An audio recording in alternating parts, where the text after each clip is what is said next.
Ini punya gua, lu pikir gua promo saji. Ah. Kenapa? Nih, gue lagi bawa ponakan gue nih. Terus gue tadi nyuruh dia sholat. Abis itu gue beliin es cekek. Dia nanya, oh iya biar disayang Allah. Emang Allah di mana? Gimana gue jawabin dia? Tolongin gue. Lu sama sekolah dulu pelajaran agama lu kemana aja? Emang lu nggak tahu Allah ada di mana? Allah tuh ada di hati kita, ada di mana-mana selama kita yakin. Yang gitu-gitu. Lu pernah tahu nggak sih? Tapi kan gue ngejelasinnya susah di tambah anak kecil. Susah bahasa gampangnya gitu loh, dalil-dalilnya apa ya kan gue. Tolongin aja, tolongin. Gue juga gak bisa lagi. Juga nih. Gue tadi so tau aja soalnya. Tapi untuk lebih jelasnya, ada yang bisa jelasin? Ada namanya Ustazah Kotrunada. Dia bisa menjelaskan tentang Allah itu ada di mana. Terutama untuk gimana cara kita menjelaskan kepada anak kecil. Oke, kita dengerin bareng-bareng. Ini satu ceramah dari Ustazah Kotrunada yang bisa kita pakai untuk menjelaskan kepada anak kecil tentang Allah itu ada di mana. Kita dengerin bareng-bareng. Bismillahirrahmanirrahim. Alhamdulillah. Wassalatu wassalamu ala rasulillah. Kita sebagai orang tua sering kali mendapatkan sebuah pertanyaan dari anak-anak kita yang batita bawah 3 tahun atau balita yang bawah 5 tahun ini dengan pertanyaan yang cukup mengagetkan. Ya, Umi, Abi, Ayah, Ibu, di mana Allah itu berada? Bagaimana wujud Allah itu? Dan di mana sekarang gitu ya? Itu pertanyaan-pertanyaan yang kadang bikin kita bingung menjawabnya. Tapi kewajiban kita sebagai orang tua wajiblah menjawab pertanyaan itu dengan sebaik-baiknya. Jangan sampai ucapannya ucapan yang salah sehingga bisa membingungkan. Ini bukan hanya membingungkan bagi kita orang tua saja menjawabnya, tapi juga bisa membingungkan bagi anak yang mendengar jawaban dari kita.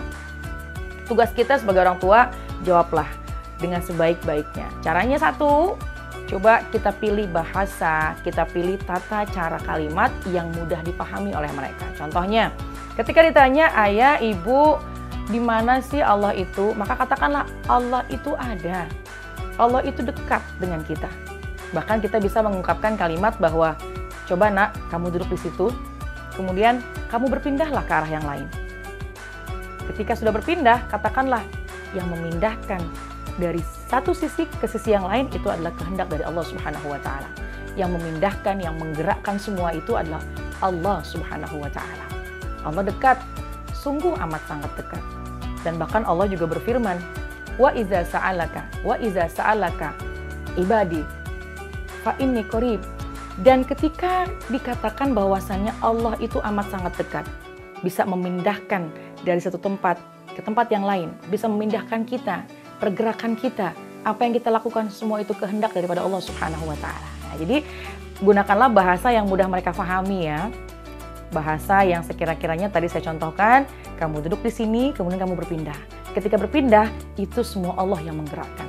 Kemudian ditanya ketika bagaimana wujudnya Allah? Tentu ini adalah hal yang sangat membingungkan. Bagaimana ya?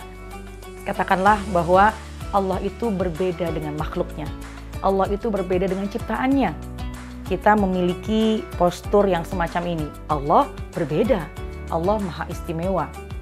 Tentu tidaklah mungkin ketika kita menciptakan sebuah karya, misalnya kita menciptakan sebuah karya berbeda dengan apa yang kita ciptakan. Apalagi Allah Subhanahu wa Ta'ala tentu jauh lebih istimewa, jauh lebih sempurna daripada kita makhluknya. Wallahu a'lam bishawab. Assalamualaikum warahmatullahi wabarakatuh. Nah, gitu penjelasannya, Masya Allah. Ya udah Dit, kan gue jadi paham juga nih. Karena udah paham, sekarang waktunya untuk lo menjelaskan kepada Zian. Ini juga gue pengen minta tolong lo Dit, nanti lo jelasinnya ke sini. Kok jadi gua lagi? Lo tadi sama ada di lo. sini, mumpung Ayo, lo ada di coba sini coba. nih, Mana nih. Ziannya mana? Ziannya mana? Lah, Dia tidur. Zian tidur. Ya Allah, Ziannya tidur lagi guys. Yang kasihan tau gak siapa? Ustazah Kotrunada. Kenapa? Dia ntar kan jelasin lagi. Capek banget.